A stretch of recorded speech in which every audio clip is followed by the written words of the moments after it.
이제 우리의 마음을 다해 살아계시며 인자하시며 국률이 풍성하신 하나님께 예배합니다. 온 땅이여 여호와께 즐거운 찬송을 부를지어다. 기쁨으로 여호와를 섬기며 노래하면서 그의 앞에 나갈지어다. 아멘.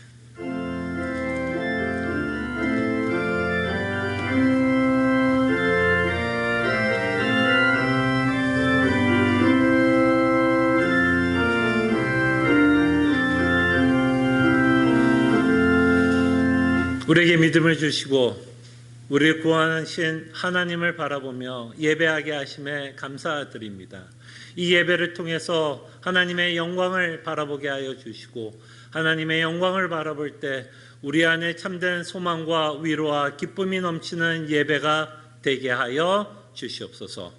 감사하고 살아계신 예수 그리스도의 이름으로 기도합나이다. 아멘. 함께 찬송가 20장 찬송합니다.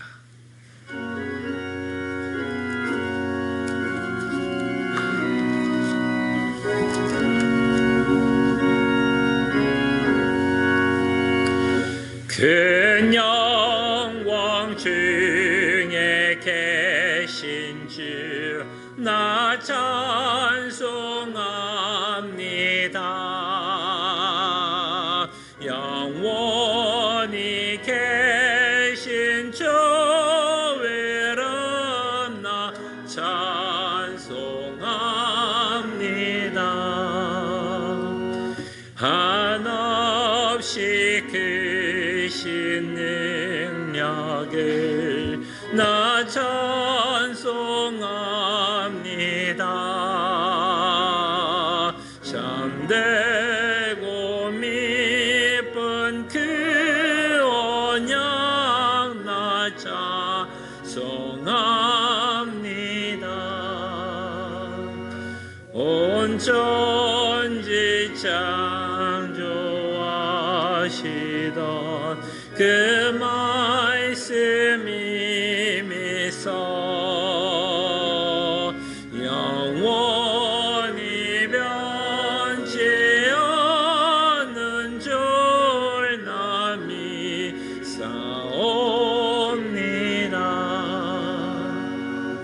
그 온유하신 주음성 날 불러주시고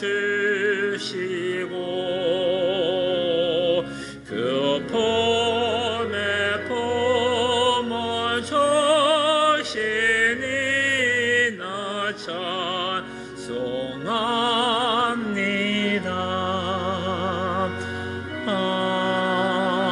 아멘.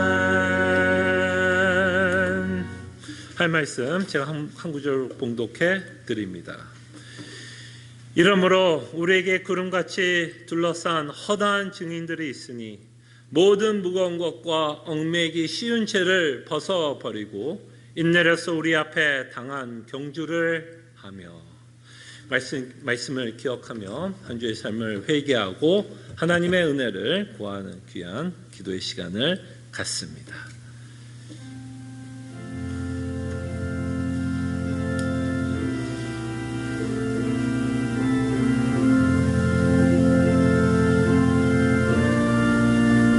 주여,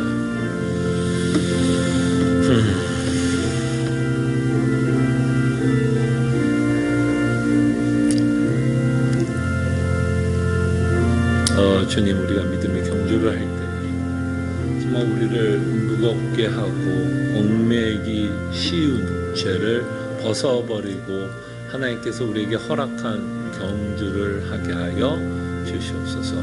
다시 한번 감사드리옵고 모든 기도 예수님의 이름으로 기도합니다. 아멘. 우리에게 거룩한 경주를 허락하시며 이 경주를 위해서 이제는 우리가 결심하고 결단하게 하여 주시옵소서. 행여나 우리를 얽매이게 하는 것 또는 우리의 경주를 무겁게 해서 뛰는데 방해가 되는 것들이 있다면 이제 그 모든 것들을 벗어버리고 하나님이 요구하는 삶을 살아가는 하나님의 백성들 되게 하여 주시옵소서. 감사하고 살아계신 예수 그리스도의 이름으로 기도합나이다. 아멘. 함께 일어나셔서 찬송가 286장 찬송합니다.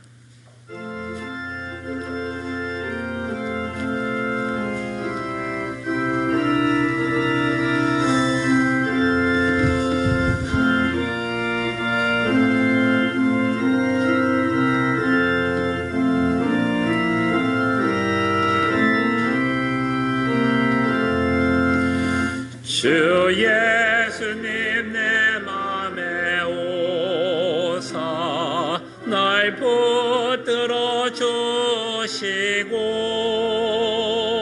내 맘에 새 힘을 주사 늘 기쁘게 하소서. 사랑의 주 사랑의 주 내 마음속에 찾아오사 내 모든 죄 사하시고 내 상한 맘 고치소서. 주 예수님 내 맘에 오사 내 소원 내 무거운 짐 맡아줘서 참 평안을 주소서. 사랑의 주 사랑의 주 내 마음속에 찾아오사 내 모든 죄 사하시고 내 상한 맘 고치소서. 주 예수님 내 맘에 오사 날 정결케 하시고 그 은혜를 내 맘에 채워 늘 주만케 하소서. 사랑의 주 사랑의 주 내 마음속에 찾아오사 내 모든 죄 사하시고 내 상한 맘 고치소서. 주 예수님 내 맘에 오사 내 길 인도하시고 주 성령을 내 맘에 채워 늘 주만케 하소서. 사랑의 주 사랑의 주 내 마음속에 찾아오사 내 모든 죄 사하시고 내 상한 맘 고치소서. 아멘. 함께 시편 교독합니다.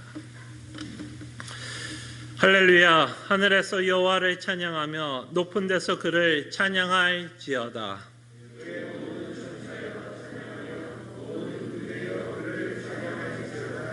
해와 달아 그를 찬양하며 밝은 별들아 다 그를 찬양할지어다.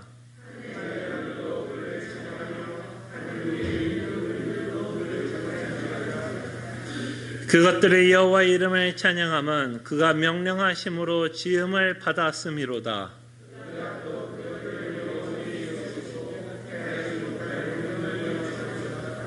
여호와 이름을 찬양할지어다. 그의 이름이 홀로 높이시며 그의 영광이 땅과 하늘 위에 뛰어나심이로다.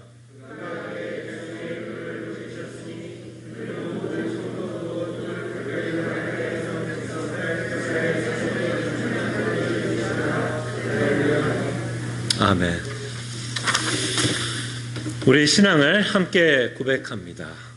전능하사 천지를 만드신 하나님 아버지를 내가 믿사오며 그 외아들 우리 주 예수 그리스도를 믿사오니 이는 성령으로 잉태하사 동정조 마리에게 나시고 본디오 빌라도에게 고난을 받으사 십자가에 못 박혀 죽으시고 장사한 지 사흘 만에 죽은 자 가운데서 다시 살아나시며 하늘에 오르사 전능하신 하나님 우편에 앉아 계시다가 저로서 산 자와 죽은 자를 심판하러 오시리라. 성령을 믿사오며 거룩한 공예와 성도가 서로 교통하는 것과 죄를 사해 주신 것과 몸이 다시 사는 것과 영원히 사는 것을 믿사옵나이다. 아멘. 자리에 앉으시겠습니다. 함께 찬송가 93장 찬송합니다.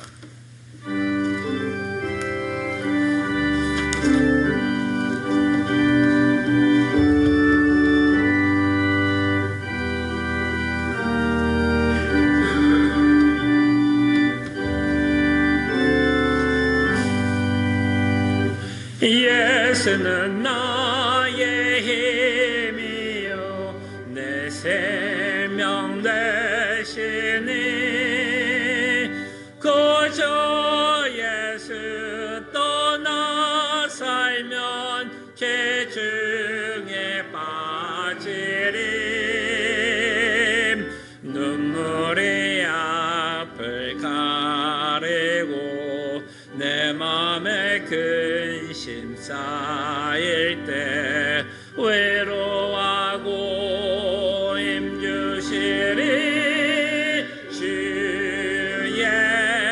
예수.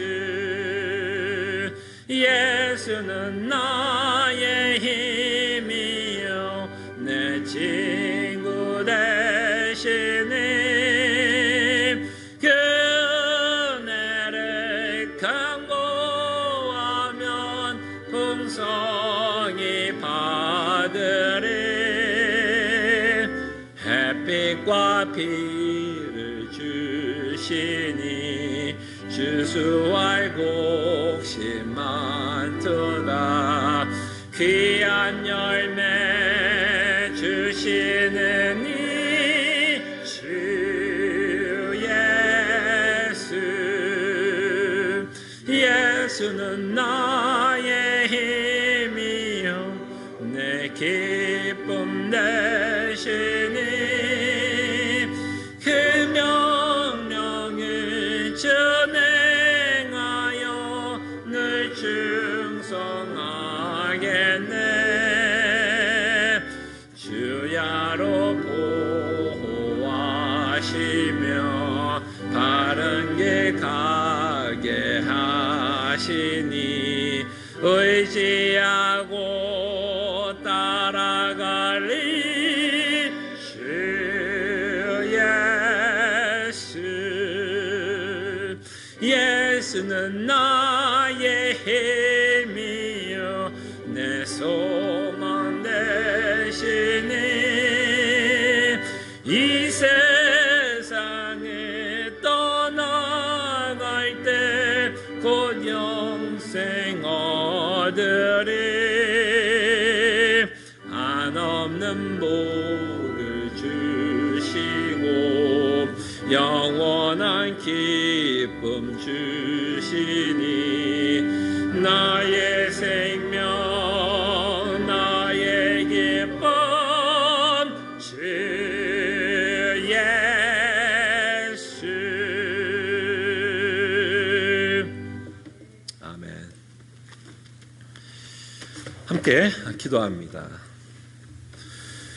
구원의 하나님을 묵상하며 하나님께 찬양과 영광을 돌립니다.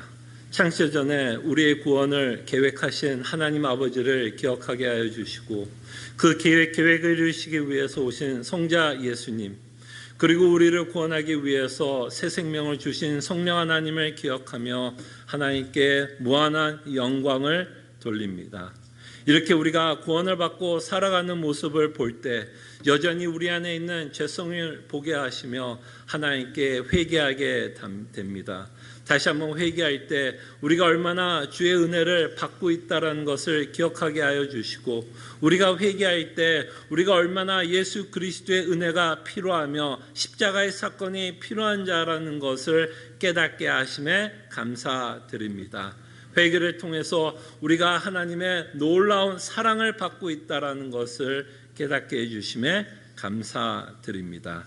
특별히 이 교회를 위해서 기도합니다. 이 교회는 하나님이 기뻐하는 교회가 되기를 소원합니다. 복음을 살아가는 교회가 되게 하여 주시고, 복음으로 인한 교제가 있게 하여 주시고, 복음으로 인한 사랑이 넘치는 교회가 되게 하여 주시옵소서. 비록 우리의 모습은 다를 수 있고 다른 환경 가운데 살고 있지만 우리가 그리스도로 말미암아 함께 누리는 것을 믿음으로 바라보며 성도의 교제가 있는 교회가 되게 하여 주시옵소서. 팬데믹 가운데서도 우리가 이렇게 대면 예배를 하게 하심에 감사드립니다. 서로의 얼굴을 보면서 하나님께 찬양과 영광을 돌릴 수 있도록 우리에게 은혜를 허락하신 하나님께 감사드립니다. 그러나 또한 안타까운 것은 우리가 이 팬데믹 때문에 또 성도 안에 교제를 할 수 없다라는 안타까움을 갖게 됩니다. 성도 안에 있는 친교의 시간을 하루속히 오게 하여 주시사 우리가 받은 은혜를 서로 나누는 귀한 시간을 저희들에게 허락해 주시옵소서.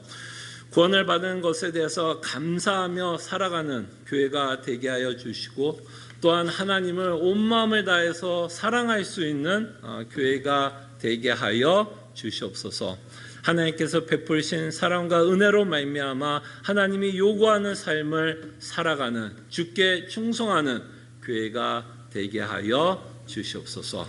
무엇보다 저희 교회에 있는 성경 공부를 하나님께서 축복해 주시사 저희들이 특별히 하이델베르그 요리 문답을 통해서 우리가 마땅히 믿고 배워야 할 내용들을 살펴보고 있을 때에 주님 그 성경 공부에 주님께서 함께 하시고 은혜 주시사 마땅히 우리가 믿어야 할 바를 깨닫게 하여 주시사 복음이 주는 참된 위로와 기쁨을 맛보는 귀한 성경 공부가 되게 하여 주시옵소서. 또한 토요일날 새벽 기도에도 주님께서 함께 하시고 저희들이 말씀을 토대로 하나님께 기도 제목을 받기를 원하고 하나님께 기도하는 귀한 시간이 될 때에 그 기도하는 시간을 통해서 하나님의 선하심과 하나님의 신실하심을 맛보는 귀한 기도의 시간이 되게 하여 주시옵소서. 그래서 이 교회는 하나님이 주신 은혜의 수단을 끊임없이 부지런히 사용하여 하나님의 놀라운 복음의 은혜를 받는 교회가 되게 하여 주시옵소서.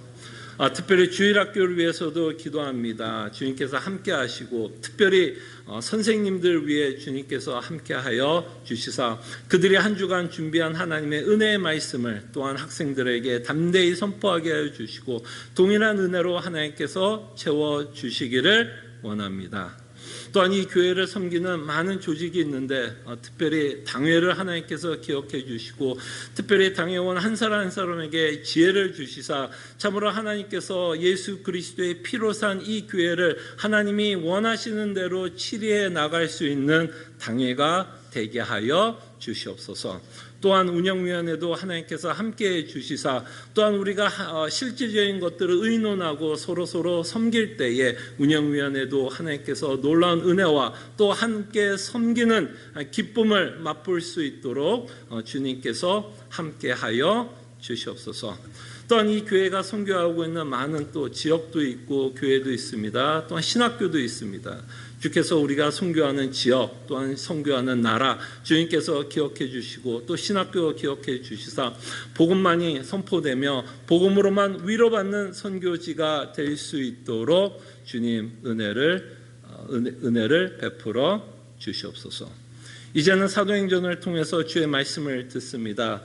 다시 한번 예수 그리스도의 복음이 실질적으로 어떻게 적용되고 있는가를 저희들로 믿음으로 바라보게 하여 주시사, 참으로 예수 그리스도를 믿는 모습과 예수 그리스도를 믿는 교회의 모습은 어떤 모습으로 나타나야 할지를 저희들이 끊임없이 사도행전을 통해서 우리 자신과 우리 교회를 점검할 수 있는 귀한 말씀 선포가 되게 하여 주시옵소서. 감사하고 살아계신 예수 그리스도의 이름으로 기도합나이다. 아멘.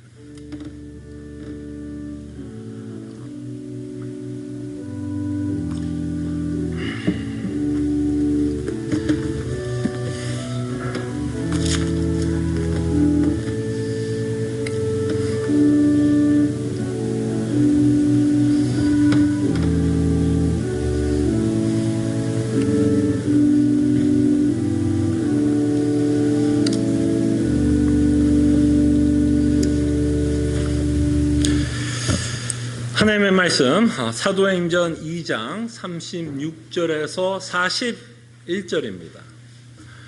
사도행전 2장 36절에서 41절 하나님의 말씀이 이러합니다. 그런즉 이스라엘 온 집은 확실히 알지니 너희가 십자가에 못 박은 이 예수를 하나님이 주와 그리스도가 되게 하셨느니라 하니라.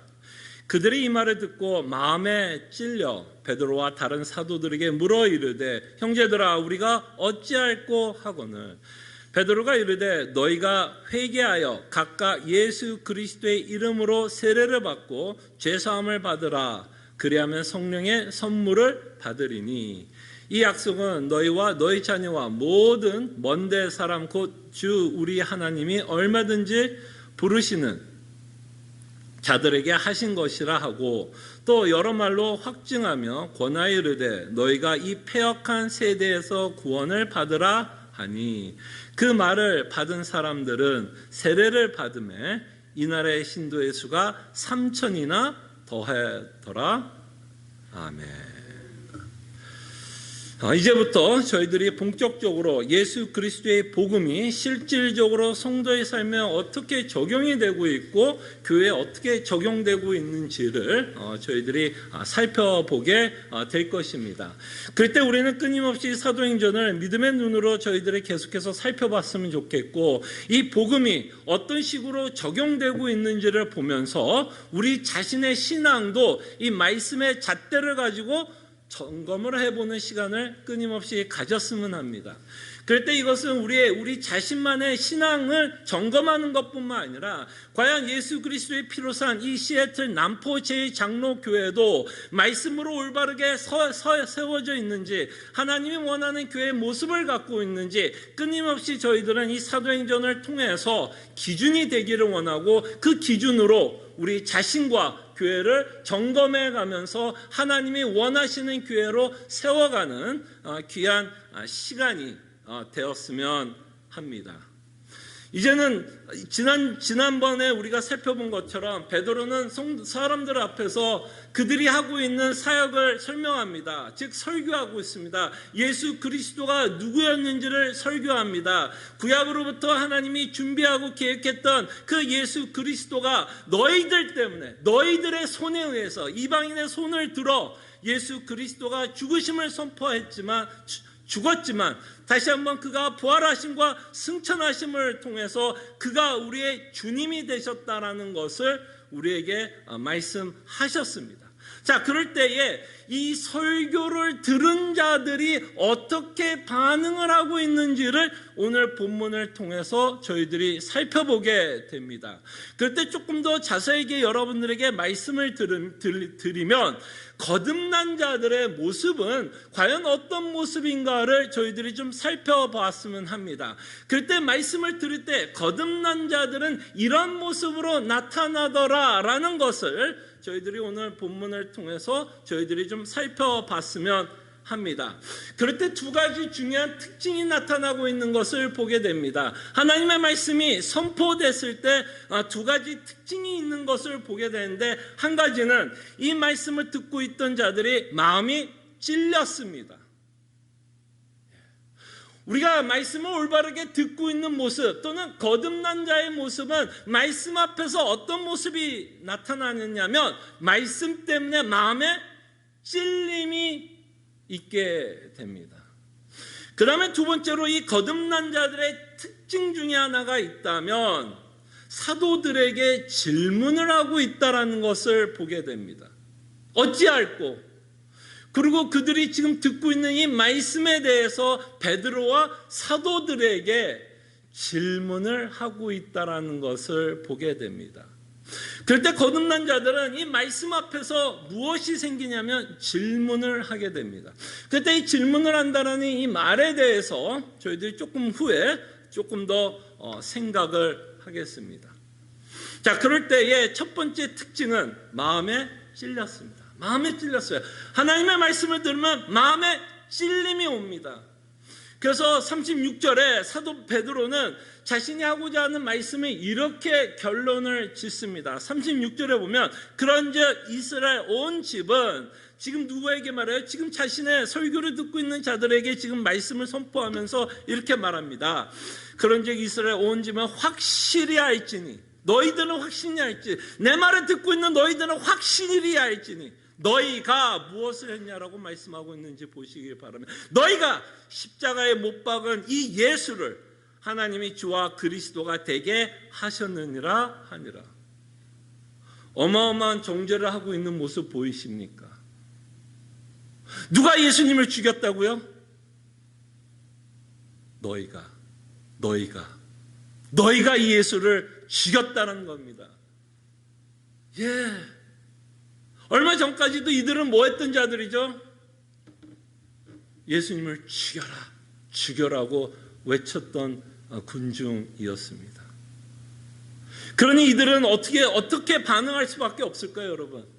너희가 예수를 죽였다라는 이 말에 이들은 마음에 찔림이 있게 됩니다. 마음에 찔려서 내가 저 예수를 죽였구나. 내가 저 예수 그리스도를 죽였구나라는 찔림이 있게 됩니다. 이렇게 찔림을 통해서 우리가 갖는 결론이 있다면 내가 이렇게 찔리고 있는 모습을 통해서 거듭난 자들의 특징은 자신이 죄인이라는 것을 인정하게 됩니다.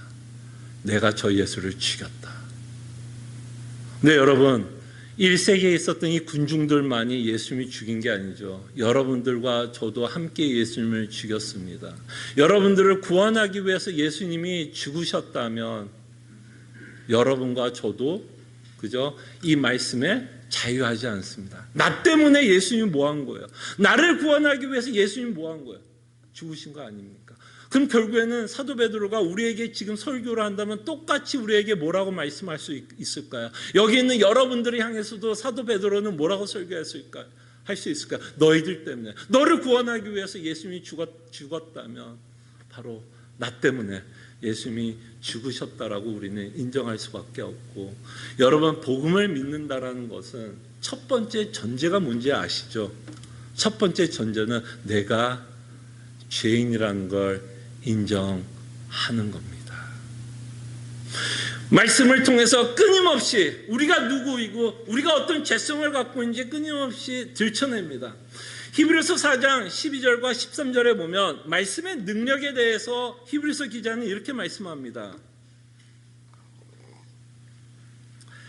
하나님의 말씀은 살아있고 활력이 있어 좌우의 날선 어떤 검보다 예리하여 혼과 영과 및 관절과 골수를 찔러 쪼개기까지 하며 또 마음의 생각과 뜻을 판단하나니, 이 말씀의 능력을 비유적으로 말씀하고 있죠. 칼 같대요. 굉장히 예리한 칼 같다라고 말씀합니다. 여러분 가운데 혹시 식당 하셨던 분들은 여러분들 칼질할 때 칼 굉장히 위험하죠. 굉장히 날을 세웁니다. 그래 여러분 고기를 손질할 때도 쉽게 손질할 수 있지 않겠습니까? 그런 칼보다 하나님의 말씀은 더 날카롭다고 얘기합니다. 그래서 혼과 영과 및 관절과 골수를 찔러 쪼개며, 이건 약간 문자적인 표현이죠. 결국 이렇게 죄송합니다. 이거는 좀 비유적인 표현이죠. 비유적인 표현인데, 이 비유적인 표현이 무엇을 말씀하고 있냐면 12절 마지막 부분에 뭐라 그래? 이렇게 골수를 쪼갠다는 말이 뭐예요? 또 마음의 생각과 뜻을 판단하나니. 말씀이 갖고 있는 능력 중에 하나는 뭐예요? 여러분들에게 어떤 능력을 갖고 있냐면 이렇게 표현하면 어떨까요? 엑스레이, MRI. 여러분 엑스레이, MRI 찍으면 우리가 보이지 않는 이 뼈, 여러분들이 보지 못하는 암, 절대로 여러분의 육안으로 보이지 않는 것들이 엑스레이나 MRI, CT 촬영을 통해서 드러나는 것처럼 하나님의 말씀의 위력과 능력은 우리 안에 꼭꼭 숨겨진 죄들을 들춰냅니다. 그래서 13절에 보면 지으신 것이 하나도 그 앞에 나타나지 않음이 없고 우리의 결산을 받으신 이에 눈앞에 만물이 벌거벗은 것 같이 드러나느니라.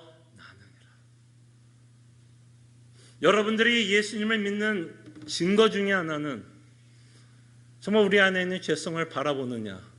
말씀이 선포되었을 때 이 얘기는 내 옆에 있는 김집사, 김장로, 그분들이 들어야 할 말씀이 아니라 내가 들어야 할 말씀. 저 사람이 찔리는 것에 대해서 관심을 갖는 게 아니라, 저 사람이 잘못한 것에 대한 관심이 아니라, 과연 나는 하나님 앞에서 바르게 믿고 있는가. 우리는 남들의 죄성을 보는 건 굉장히 쉽게 잘합니다. 근데 인간이 갖고 있는 가장 무서운 죄성은 내 안에 있는 죄성을 발견하지 못한다라는 것이 인간이 갖고 있는 가장 무서운 죄성이 아닐까 생각을 해봅니다. 그때 여러분 생각나는 예화가 하나 있습니다. 여러분 다윗의 사건 혹시 기억나십니까? 다윗이 했던 많은 죄가 있었습니다. 그 중에 아마 여러분들이 가장 잘 기억하는 죄가 있다면 베시바와 우레아 사건을 기억할 것입니다.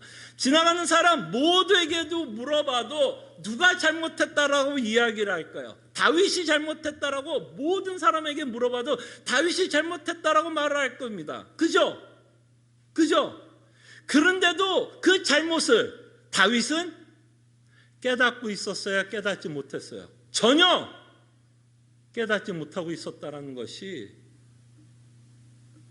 나단 선지자가 다윗을 만나 비유로 그의 잘못을 말씀하고 있는데 전혀 깨닫지 못하고 오히려 그는 화를 내고 있는 모습을 봤을 때, 여러분 죄의 무서움은 우리 속 안에 꽁꽁 숨겨진 죄를 바라보지 못한다라는 거예요. 그래서 그런 것 같아요. 제 모습을 봐도 내가 죄인이라는 것을 인정하는 것은 어렵지 않습니다. 그냥 두리뭉실하게 우리는 죄인입니다 라고 하는 것은 어렵지 않아요. 그냥 말을 하는 건 어렵지 않습니다. 근데 언제 어려워지는지 아세요? 내 스스로가 죄인입니다. 이제부터 제 스스로가 죄인이라는 걸 인정하는 건 어렵지 않습니다. 근데 진짜 어려운 순간은 어떨 때 어려워지냐면, 누군가가 저에게 와서 실질적으로 제가 잘못하고 있는 것과 부족한 모습을 말할 때에 진짜 제 죄성이 나타납니다. 여러분 어떠세요? 그런 경험들이 있으십니까? 혹시 여러분 부부싸움을 할 때도 보통 부부싸움이 왜 일어나죠? 뭐 여러 가지 이유가 있지만 혹시 남편이 또는 부인이 여러분들을 뭐라고 표현하면 좋을까요? 지적이라는 단어는 좀 건설적인 비판을 할 때 보통 여러분 어떻게 반응하세요? 그 건설적인 비판에 대해서 아유 그래요, 내가 잘못 생각했네요. 아유 그때부터 다음부터는 제대로 하지요. 아니면 막 이 안에서 막 화가 나요. 분명히 옳은 말을 하고 있는데도 막 화나지 않으세요? 누가 들어도 잘못했는데도 화가 나요. 인정하고 싶지 않아요. 그 인정하고 싶지 않는 그 마음 때문에 더 큰 죄의 열매를 맺게 되죠. 인정하고 싶지 않는 것 때문에 오히려 더 어떻게 해야 돼요? 그 사람에게 더 큰 화를 냅니다. 네가 뭘 알아? 그리고 또 어떻게 우리는 인정하고 싶지 않은 것 때문에 내 잘못보다는 상대의 잘못을 더 들춰냅니다. 당신은 더 그랬잖아. 나도 나쁘지만 너는 더 나빠. 이런 식으로 우리는 비판을 합니다. 그리고 또 우리는 또 어떤 식으로 제 열매를 또 맺게 되냐면, 내가 인정하고 싶지 않기 때문에 나를 인정하게 되어도 뭘 하겠냐면 물귀신 작전에 들어갑니다. 나만 죽을 수 없죠. 너도 똑같아. 나 너하고 다르지 않아. 똑같다는 식으로 이야기하면서 끌고 들어갑니다. 만약에 우리의 잘못을 좀 쉽게 인정할 수 있다면 아마 이 세상은 이렇지 않을 겁니다. 싸울 일이 없을 거예요. 조금만 양보하고 조금만 내 자신을 객관적으로 바라볼 수만 있다면 싸울 일이 없을 겁니다. 많은 경우는 내가 옳다라고 생각하고 나는 잘못한 것이 없다라고 생각하고 내 자신이 갖고 있는 죄성을 인정하지 않기 때문에 그 인정하지 않는 것 때문에 더 큰 문제를 일으키고 있는 것이 인간의 문제입니다. 그리고 가슴 아픈 건, 여러분 혹시 자녀들하고 이야기하다 보면 자녀들이 가끔 부모를 지적할 때가 있습니다.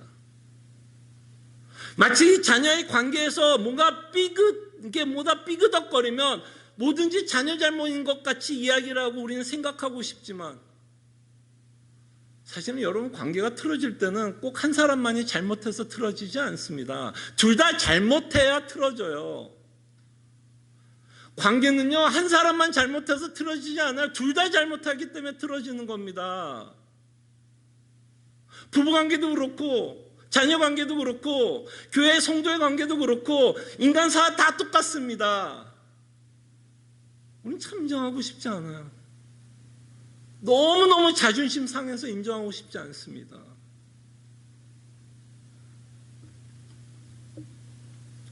그래서 저도 제 자신을 볼 때 참 인정하고 싶지 않아요.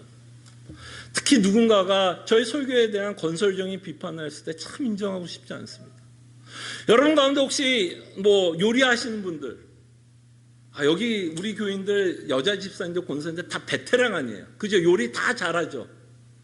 다 한가닥하죠. 진짜 우리 교인들 진짜 저는 어디 가서 잘하는 것 중에 하나는 우리 성도님들 요리 참 잘한다고 잘합니다. 너무 맛있어요. 근데 누군가가 여러분들에게 요리해온 거에 대해서 뭔가 조금 건설적인 비판하면 기분 좋아요, 나빠요? 네가 뭘 안다고? 이 정도 MSG 쓰면 되고 이 정도 설탕 넣으면 돼, 이 정도 소금 넣으면 되지. 네가 뭘 안다고? 참 받아들이기 힘듭니다. 우리가 잘한다고 생각을 하면 참 우리의 죄성을 바라보기가 너무너무 힘들다라는 것을 제가 신앙생활을 하면서 느끼고 있는 괴로움 중에 하나입니다. 여러분들은 저의 그 갈등에 좀 공감이 가십니까? 좀 공감이 가세요? 이렇게까지 제 치부를 드러나는데 그건 목사님만 그래라고 생각을 하십니까?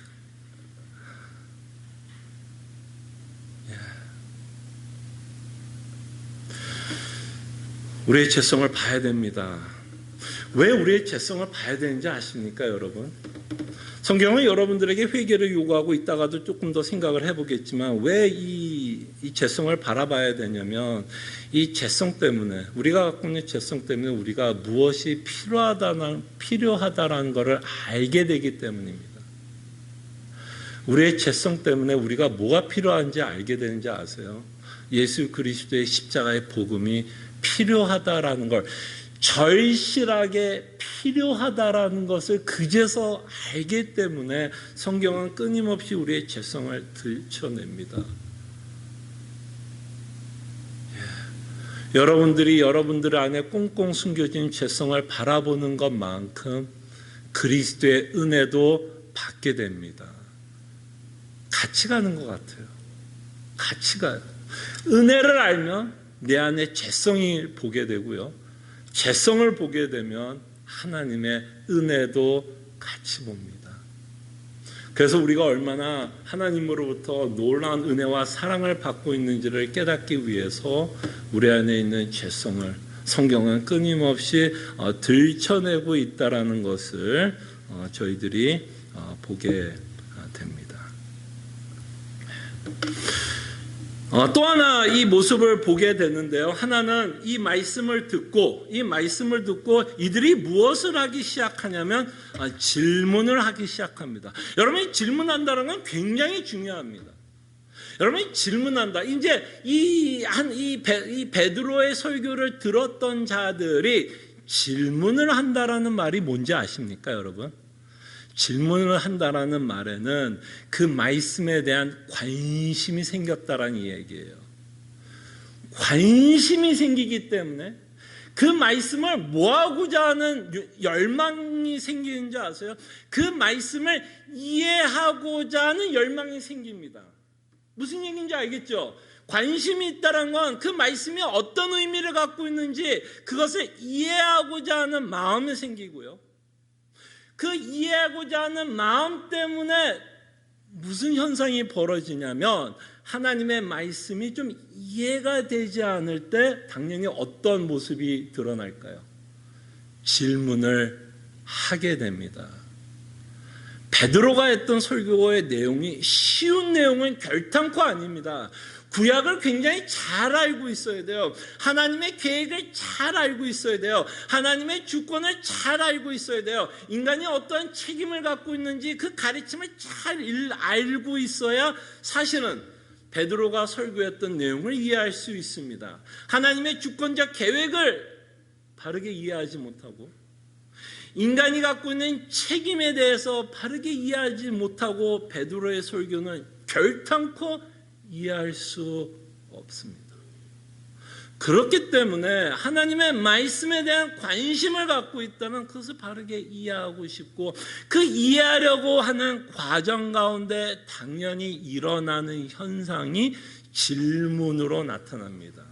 자, 고린도전서 2장 14절을 볼게요. 고린도전서 2장 14절. 자, 사도 바울이 뭐라고 말씀하는지 한번 보시기를 바랍니다. 자, 육에 속한 사람은 하나님의 성령의 일들을 받지 아니하느니. 자, 육에 속한 자들의 특징이 뭐예요? 하나님의 성령의 일들을 받지 않는다. 무슨 말일까요? 어려운 말입니다. 굉장히 좀 추상적으로 들릴 수 있지만 하나님의 성령의 일들, 성경을 누가 썼죠? 성경을 누가 썼죠? 성령 하나님이 쓰셨다면 그 하나님의 말씀을 육에 속한 자들은 믿을 수 있다 없다, 이해할 수 있다 없다, 관심이 있다 없다, 이해할 수도 없고 관심도 없습니다. 로마서 3장에 보면 육에 속한 자들의 특징은 하나님을 깨닫지 못한다라고 말씀합니다. 이 말은 뭐냐면 하나님에 대한 전혀 관심이 없어요. 그렇기 때문에 이들은 예수님을 죽였나요, 안 죽였나요? 죽였습니다. 전혀 관심이 없어요. 예수님이 하시고자 하는 말에 전혀 관심이 없고 들어도 자신 마음대로 해석하고 받아들이고 믿고 신앙생활을 합니다. 육에 속한 자들의 특징은 하나님의 말씀에 전혀 관심이 없습니다. 이는 그것들이 그에게는 뭐하기 때문에 어리석게 보이며, 육에 속한 자들의 특징은 말씀이 어리석다. 특별히 여러분 고린도전서에 보면 이 십자가의 도를 사도 바울은 뭐라고 표현했냐면 미련한 자들의 미련하다라고 표현을 합니다. 십자가의 도는 미련하다, foolish, 바보 같다. 이 바보 같은 거를 누가 믿겠어요, 여러분? 여러분 바보 같은 진리를 믿겠습니까? 말도 안 되는 이야기를 여러분들은 믿겠습니까? 이들이 복음을 거부하는 건, 그죠? 육에 속한 자들이 복음을 거부하는 건 누구를 거부하는 건 아십니까? 복음을 거부하는 건 하나님을 거부하는 겁니다. 복음을 거부하는 건 하나님을 거부하고 하나님을 대적하는 겁니다. 그러기에 군중들은 예수 그리스도를 죽이셨습니다. 계속 있습니다. 또 그는 그것들을 알 수도 없나니. 스스로 알 수 없어요. 죽은 자들은요, 육에 속한 자들은요, 성령의 일을 받지 못합니다. 말씀이 뭐라고 말하고 있는지 전혀 이해할 수 없습니다. 또 그는 그것들을 알 수도 없나니. 그런 일은 영적으로 분별되기 때문이라. 그럴 때에 여러분, 거듭난 자의 특징은 뭘까요, 여러분? 거듭난 자의 특징은 말씀에 대한 관심과 말씀을 이해하고자 하는 마음이 생깁니다. 여러분, 말씀에 대한 관심을 갖는다라는 말은 사실은 무슨 말일까요, 여러분? 말씀에 대한 관심을 갖는다라는 말은 하나님에 대한 관심을 갖게 된다라는 말입니다. 말씀에 대한 관심은 하나님에 대한 관심이 있다는 거고, 하나님에 대한 관심이 있다는 건 예수 그리스도의 복음에 관해서 관심을 갖게 된다는 얘기입니다. 그런데 이렇게 하나님의 말씀을 알아가려고 할 때에 우리는 당연히 어떤 것이 일어나게 되냐면 질문이 생깁니다. 그럴 때 여러분, 우리가 믿고 있는 이 성경의 말씀은 당연히 믿음으로 저희들이 받아들입니다. 근데 그렇다고 우리 이성이 작용하지 않는다라는 말은 아니에요. 우리가 믿고 있는 진리가 맹목적으로 우리가 예수님을 믿는 것이 아닙니다. 여러분들이 거듭나게 되면요, 하나님은 여러분들과 인격과 인격적인 교제를 통해서 그가 누구시고 우리는 그가 누구이신지를 알고 싶어집니다. 그때 여러분, 우리는 거듭났다고 하면, 우리가 거듭났다면 정말 하나님 말씀에 대한 에페타이즈가 있어야 돼요. 여러분, 막 배고플 때 그냥 막 땡길 때 그 느낌 아시죠?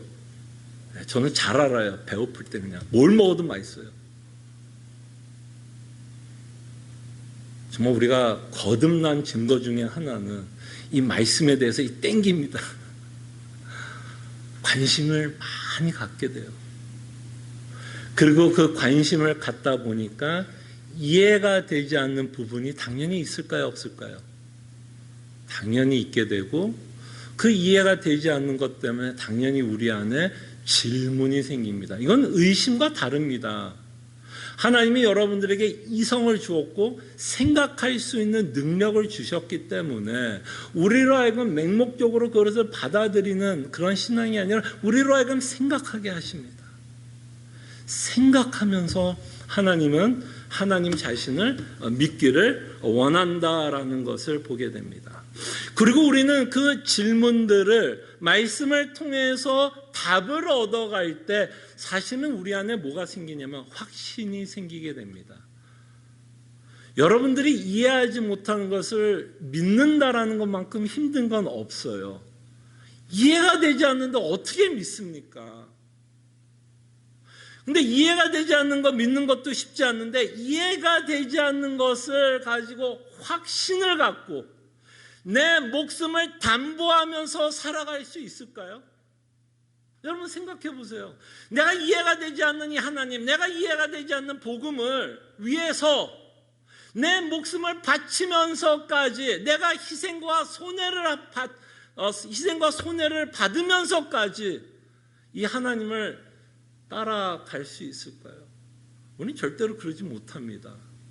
그렇기 때문에 우리가 말씀을 통해서 갖는 여러 질문들을 끊임없이 말씀을 통해서 답을 얻어야 하고, 그 답을 얻어갈 때 우리에게는 사실 뭐가 생겨요?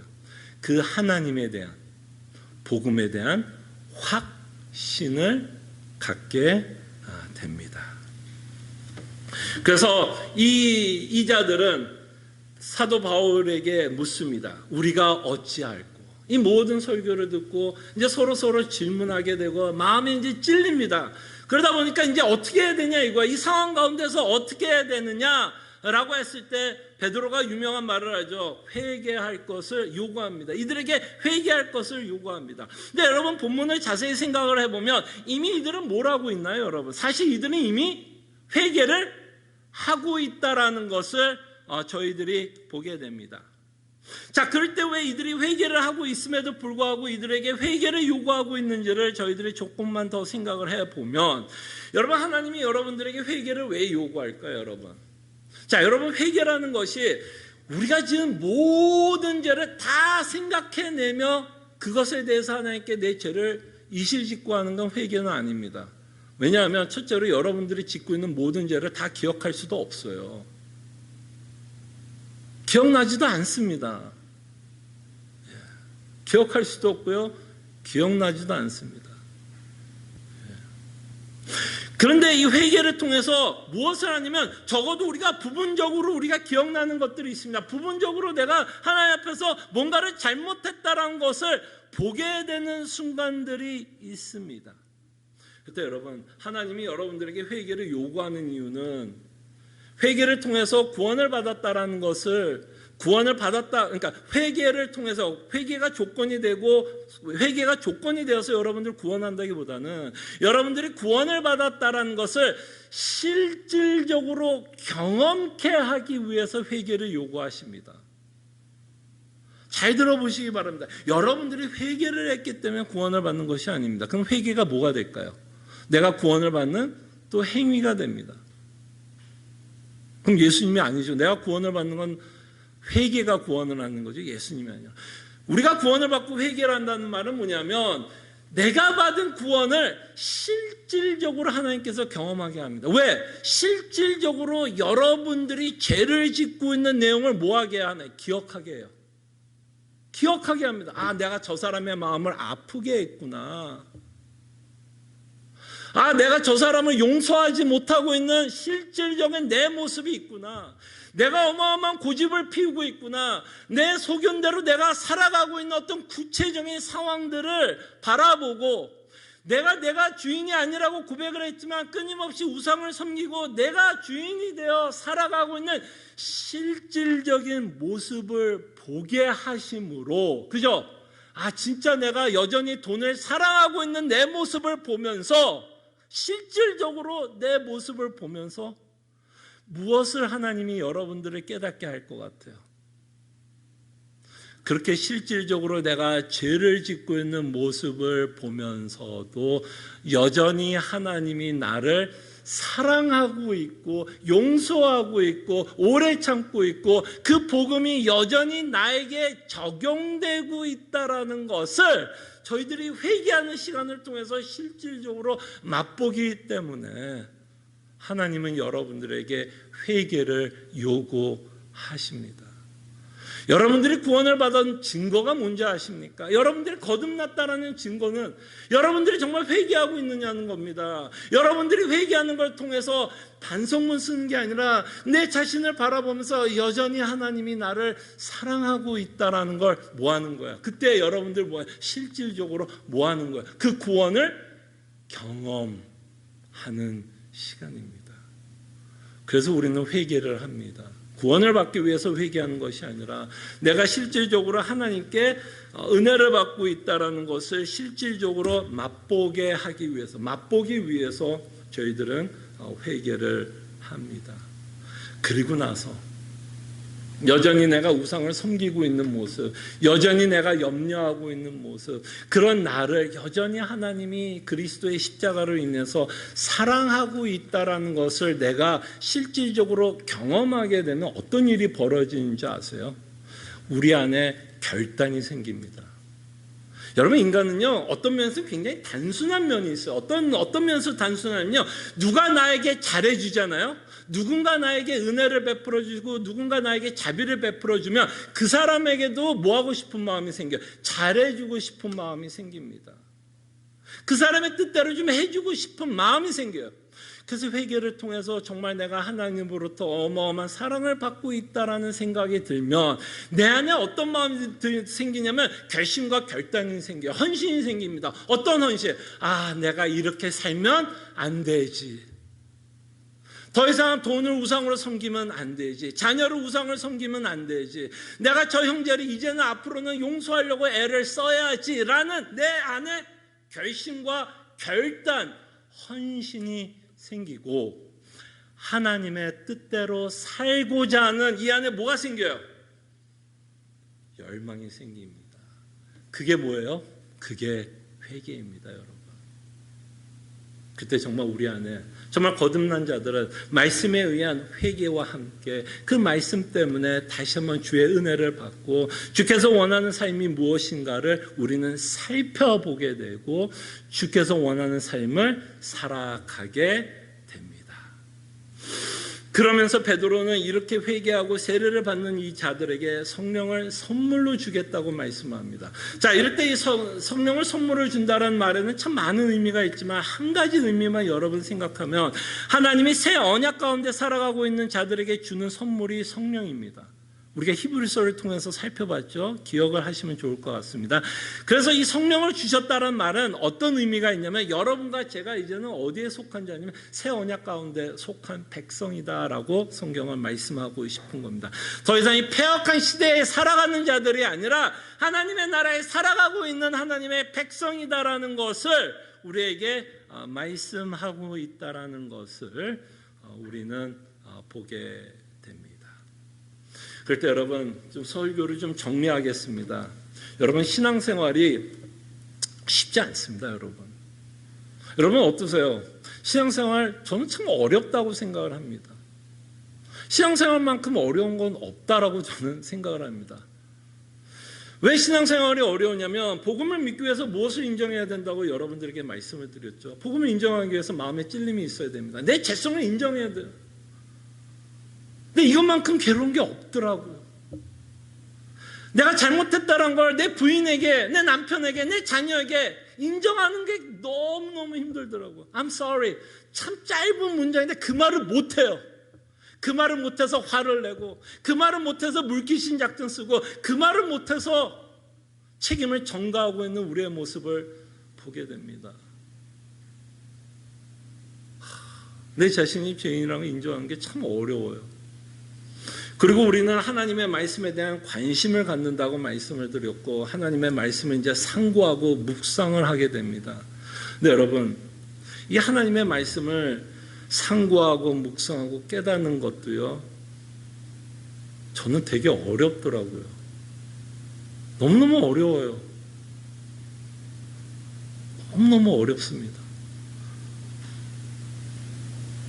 하나님의 계획을 여러분들에게 말씀할 때 창세전에 하나님이 계획했다라는 이 말, 이 시공간을 초월하면서 여러분들에게 설명을 해야 되는데 이게 제가 말도 딸리고 단어도 딸리고 창세전에 여러분을 선택했다 그러면 이거 어떻게 이제 여러분들에게 설명을 할 수 있을까? 하나님이 예정했다라는 이 교리, 이거 어떻게 하면 여러분들을 설명할 수 있을까? 하나님의 영원성을 어떻게 여러분들에게 설명할 수 있을까? 우리가 한 번도 보지 못한 하나님의 나라를 생각하고 그것에 소망하고 그것만이 우리에게 위로가 된다는 걸 이 땅에 살아가고 있는 우리들에게 어떻게 하면 여러분들에게 바르게 그리고 쉽게 설명할 수 있을까? 저도 안 가봤어요. 하나님의 나라. 믿음으로만 확인이 됩니다. 제가 갔다 왔으면 조금 더 설명을 잘할 수도 있을지 모르겠으나 저도 믿음으로만 확인이 되는 그 하나님의 나라를 여러분들에게 설명을 하려고 그러니 쉽지 않더라고요. 쉽지 않아요. 하나님 아까 말한 것처럼 말씀을 보면 많은 질문이 생깁니다. 그렇다고 하나님이 그 질문에 대한 모든 답을 주시냐? 그렇지만은 않아요. 때로는 하나님이 이렇게 얘기할 때가 있어요. 너는 나를 믿니? 나는 답을 갖고 싶은데 하나님의 답은 너는 나를 믿니? 염려 가운데 고난 가운데 아픔 가운데 하나님 왜 이런 일이 있습니까? 답을 주세요. 답답합니다라고 외칠 때 하나님이 우리에게 주는 답은 이래 해서 저래 해서 너가 지금 고난을 받는다라고 이야기하는 것이 아니라 오히려 이렇게 우리에게 묻습니다. 너는 나를 믿니? 너는 나를 신뢰하니? 그럴 때 제가 신뢰하지 못하고 있는 제 모습을 보면서 다시 한번 좌절하고 내 자신에 대한 실망과 절망을 하고 있는 또 내 자신의 자기 연민에 빠지고 있는 저의 모습을 보게 됩니다. 근데 참 신기한 게 있어요. 참 신기한 게 있어요. 뭐가 신기한지 알아요? 참 어렵습니다. 하나님 말씀 깨닫는 거 참 어려워요. 복음으로 위로받는다는 거 참 쉽지 않습니다. 근데 참 신기한 건요. 포기가 되지 않더라고요. 무슨 얘기인지 알겠어? 포기가 안 돼요. 잘은 모르지만 말씀을 파게 돼요. 완전히 그 영원하신 하나님을 제 유한한 머리로 이성으로 이해는 다 안 되지만 이분에 대한 관심이 있어요. 이분에 대한 하나님에 대한 관심이 있고요. 하나님에 대한 사랑에 대한 관심이 있고요. 은혜에 대한 관심이 있더라고요. 그것이 성령 하나님의 사역이 아닐까 생각을 합니다. 그때 여러분, 제가 여러분들에게 제 얘기를 하는 이유는 쉽지 않다라고 말하고 싶은 거예요. 사실 쉽지 않습니다. 그래서 우리가 이 시간에 정말 하나님 앞에 또 기도해야 할 줄로 압니다. 함께 기도하죠. 우리가 죄성을 알고 싶은 거, 내가 정말 죽을 놈이구나, 이런 거를 깨닫기 위해서 하나님이 우리의 죄성을 들춰내는 것이 아니라, 사실은 하나님이 우리의 죄성을 들춰내는 이유는 하나님이 베푼 은혜를 깨닫게 하기 위해서 우리의 죄성을 들추고 있다는 걸 기억해 주셨으면 합니다. 그렇기 때문에 우리가 이 시간 기도했으면 좋겠어요. 말씀을 통해서 우리의 죄성이 드러난다면 이것을 인정할 수 있는 은혜를 달라고. 자존심 상하고 상처받고 섭섭할 수는 있지만 그럴 때에 사실은 하나님의 은혜를 우리가 직접 체험하게 됩니다. 그래서 우리의 죄성을 인정할 수 있도록 우리가 기도했으면 좋겠고요. 또한 하나님의 말씀을 상고하고 묵상하는 것 굉장히 어렵습니다. 영원하신 하나님의 말씀을 유한하고 한계를 갖고 있는 우리의 이성으로 어찌 하나님의 말씀을 다 이해할 수 있겠습니까? 그렇지만 우리는 포기하지 않는 이유는 그를 사랑하기 때문에, 그를 사랑하기 때문에 다 알 수는 없지만 끊임없이 하나님께 관심을 갖고 말씀을 상고할 수 있도록 저희들이 하나님께 기도했으면 합니다. 기도하죠.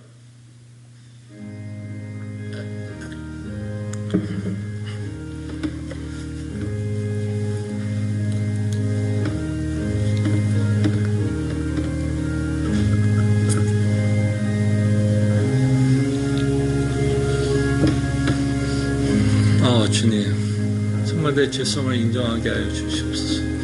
내 비참함을 깨닫게 하여 주시옵소서. 이 비참함을 깨달을 때만 정말 우리가 예수 그리스도의 은혜에 그 무한한 감격을 갖고 저희들이 살아갈 수 있기 때문에 하나님 아버지, 우리 안에 있는 비참함을 깨닫게 하여 주시옵소서.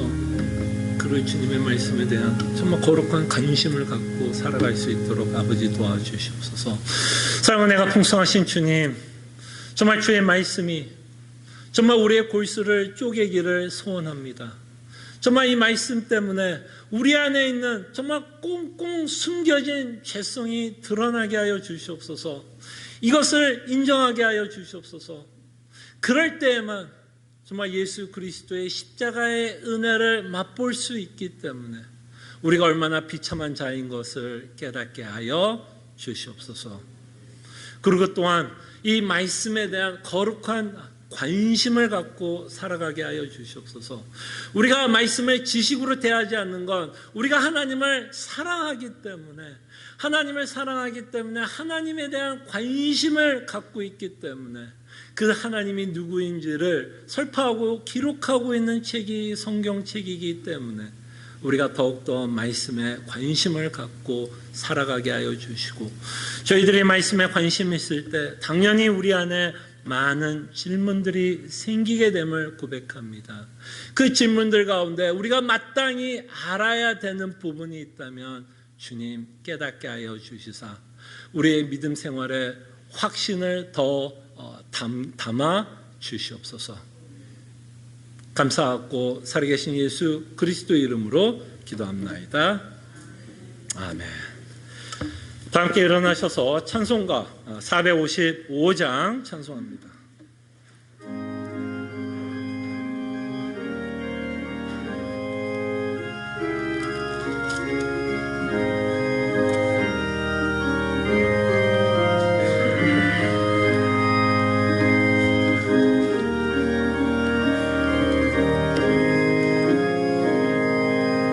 주님의 마음을 본받는 참, 그 마음의 평강이 찾아오면 험악한 세상을 이기려면 하늘로부터 임함이로다.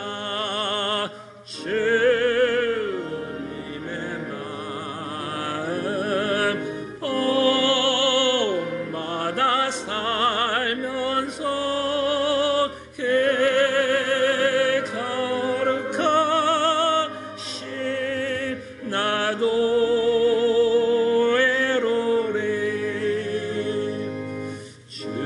모습 내 눈에 안 보이며 그 음성 내 귀에 안 들려도 내 영혼 날마다 주를 만나 신령한 말씀을 배우도다. 주님의 마음 본받아 살면서 그 거룩하신 나도 이루리.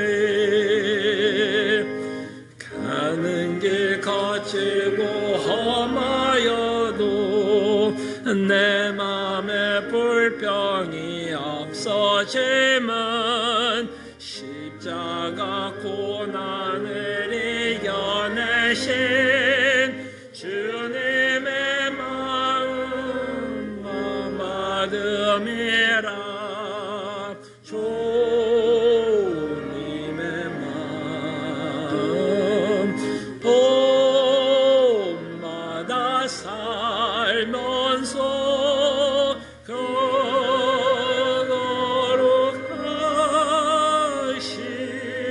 나도 이루리. 주 예수 세상에 다시 오실 그날의 무성도 변화하여 주님의 빛나는 그 영상을 다 함께 보며 주 찬양하리. 주님의 마음 본받아 살면서 그